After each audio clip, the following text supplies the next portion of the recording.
ഇപ്പൊ കാണുമ്പോൾ എന്താ വ്യത്യാസം? അതേ ഫീല് തന്നെ ഉണ്ട്. മമ്മൂട്ടി അതേപോലെ തന്നെ തോന്നുന്നു. അവൻ ഞാൻ കണ്ടിട്ടില്ല, ആദ്യമായിട്ട് കാണുന്നു. പക്ഷെ എനിക്ക് പുതിയ മൂവിയായിട്ടാണ് തോന്നുന്നത്. To be very frank, fresh നല്ല. അതല്ലേ ഞാൻ പറഞ്ഞത്, ആദ്യമായിട്ട് ഫസ്റ്റ് ടൈം. 4 വർഷത്തെ ഞങ്ങളുടെ ഒരു തിരിച്ചുവരവാണ്. കാരണം ഇതിനകത്ത് ഓരോ സീൻ കാണുമ്പോഴും ഓരോ ഷോട്ട് കാണുമ്പോഴും ഞങ്ങൾ അന്ന് ഞങ്ങൾ എടുത്ത എഫേർട്ടുകളാണ്. അത് ഭയങ്കരമായിട്ട് റീകളക്ട് ചെയ്യാൻ പറ്റുന്ന സംഭവം.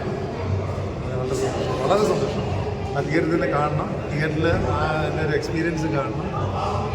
ഏറ്റവും വളരെ സന്തോഷം. നമുക്ക് ഇവിടെ പറഞ്ഞതിൻ്റെ വിട്ട് തന്നെ വലിയേട്ടൻ പഴയ വലിയേട്ടനാണ്. പക്ഷെ നമുക്ക് ഇപ്പോഴും ആ ഫയർ ഇപ്പോഴും ഉണ്ട്.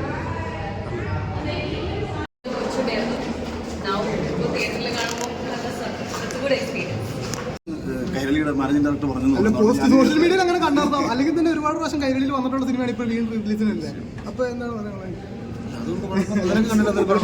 മലയാളികൾ ഒരുപാട് ഇല്ല, ഇപ്പോഴും ആ ഒരു ഫീൽ ഉണ്ട്. സിനിമ ഞാൻ സ്കൂളിൽ പഠിക്കുന്ന കാലഘട്ടത്തിൽ ഇറങ്ങിയോളൂ.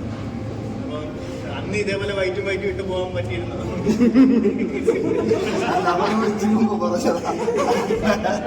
ചോദ്യം ചോദിക്കാനൊക്കെ സ്കൂളിൽ പഠിക്കുമ്പോൾ വൈറ്റും ഇട്ട് ആരും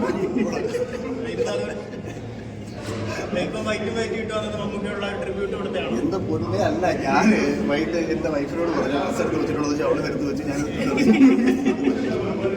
ഞാൻ ചിന്തിച്ചത് പോലും ഇല്ല. ഇങ്ങനത്തെ പടങ്ങളൊക്കെ കാണുമ്പോ ഈ ടൈപ്പില് ഇപ്പം ഇങ്ങനെ പടം നമുക്ക് വർക്ക് ആവോ അല്ലെങ്കിൽ അങ്ങനെ എന്തെങ്കിലും തോന്നാറുണ്ടോ?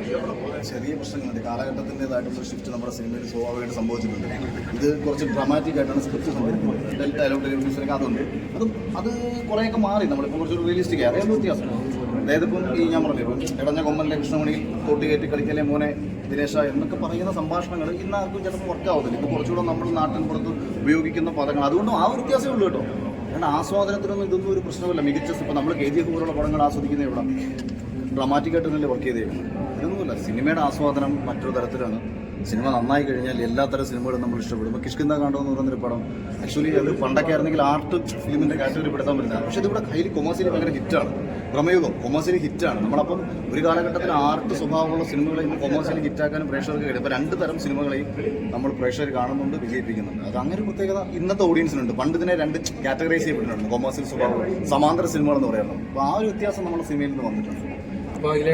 സിനിമയിൽ അഭിനയിച്ച ഒരുപാട് ആർട്ടിസ്റ്റുകൾ ഇപ്പം നിലവിൽ ജീവനോടെ ഇല്ല.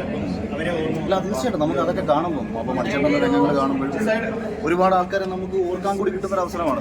അത് നമ്മൾ സ്ക്രീനിൽ കാണുമ്പോഴേ നമുക്ക് ആ ഒരു ഫീൽ വരുത്തുള്ളൂ. ഇപ്പോൾ നമ്മളവിടെ ഇന്ന് കണ്ടുകൊണ്ടിരിക്കുമ്പോൾ ഞാനതാ പറയുന്നത്, പണ്ട് ബ്ലാക്കിൽ ടിക്കറ്റ് എടുത്ത് ഈ ഇടിച്ചു കുത്തി, ഇന്നിപ്പോൾ അങ്ങനെയൊന്നും നമുക്കില്ലല്ലോ. നമ്മളങ്ങനെ ഇടിച്ചു കുത്തി പോയി കാണുന്നില്ലല്ലോ. അപ്പോൾ അതൊരു നല്ല എക്സ്പീരിയൻസ് ആണ്. അന്നത്തതിൽ ഇന്നത്തതിലേക്ക് എത്തുന്നത് പോരെ. പുതിയ വിശേഷം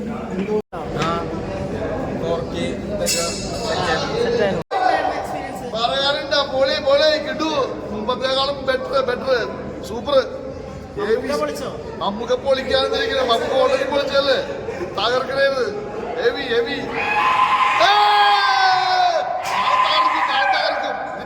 ഡബിളായിരിക്കുള്ളൂ. പിന്നെ നമ്മളെ എന്റെ 20ാമത്തെ വയസ്സിൽ ഞാൻ കണ്ടത്. ഇന്നിപ്പം ഞാൻ പ്രായമായി, പുള്ളിക്കാരൻ അതേ ലെവലിൽ തന്നെ നിൽക്കുന്നു. എന്താണെന്ന് അറിയാൻ വെള്ളമായം എന്നും അതുപോലെ തന്നെ നിലനിൽക്കട്ടെ എന്നാണ് എൻ്റെ പ്രാർത്ഥന. നമുക്ക് ഏറ്റവും പ്രിയപ്പെട്ട വ്യക്തിയാണ് മമ്മൂക്ക. അത് ഇന്നും എന്നും കൂടെ ഉണ്ടാവണം. പുള്ളി ആ ലെവലിൽ തന്നെ നിൽക്കണം. ഇത്തരത്തിലുള്ള പടങ്ങളെങ്കിലും പ്രതീക്ഷിക്കുന്നുണ്ടോ മമ്മൂക്കയിൽ നിന്ന്? നമ്മൾ പ്രതീക്ഷിക്കുന്നുണ്ട്. മമ്മൂക്കാൻ്റെ ഇന്ന് അതിനേക്കാൾ വലിയ ലെവലിലാണ് നമുക്കിപ്പോൾ കിട്ടിക്കൊണ്ടിരിക്കുന്നത്. കാരണം അതിനേക്കാളും നല്ല ക്യാരക്ടേഴ്സ് വെച്ചിട്ടാണ് പുള്ളി ഇപ്പോൾ ചെയ്തുകൊണ്ടിരിക്കുന്നത്. ഇതിന് തീർച്ചയായിട്ടും ഒരു 2ാം ഭാഗം പ്രതീക്ഷിക്കുന്നുണ്ട്. അതാണ് ഇപ്പോൾ പ്രൊഡ്യൂസർ പറഞ്ഞത്. തീർച്ചയായിട്ടും ഞങ്ങൾ പ്രതീക്ഷിച്ചുകൊണ്ടിരിക്കുകയാണ് അതിന് വേണ്ടി. 2ാം ഭാഗത്തിന് വേണ്ടി ഒരു കാത്തിരിപ്പാണ്. തീർച്ചയായിട്ടും. Thank you. കാണാൻ പറ്റിയിട്ടില്ല, ടിവിയിൽ കണ്ടില്ല. അപ്പോൾ തിയേറ്ററിൽ കണ്ടപ്പോൾ ഒരു എക്സ്പീരിയൻസ് എന്തായിരുന്നു? വളരെ ഏറ്റവും നല്ലതായിരുന്നു. അപ്പോൾ അത് വീണ്ടും തിയേറ്ററിൽ തന്നെ ഇത്രയും വലിയൊരു ക്രൗഡിൽ ഇത്രയും ഡിജിറ്റലി റീമാസ്റ്റർ ചെയ്ത് കുറച്ചും കൂടി വിഷ്വലി എല്ലാം കൂടി നല്ല ബ്യൂട്ടിഫുൾ ആക്കിയത് എന്തുകൊണ്ടും മേക്ക് മീ സോ ഹാപ്പി. ഇപ്പോൾ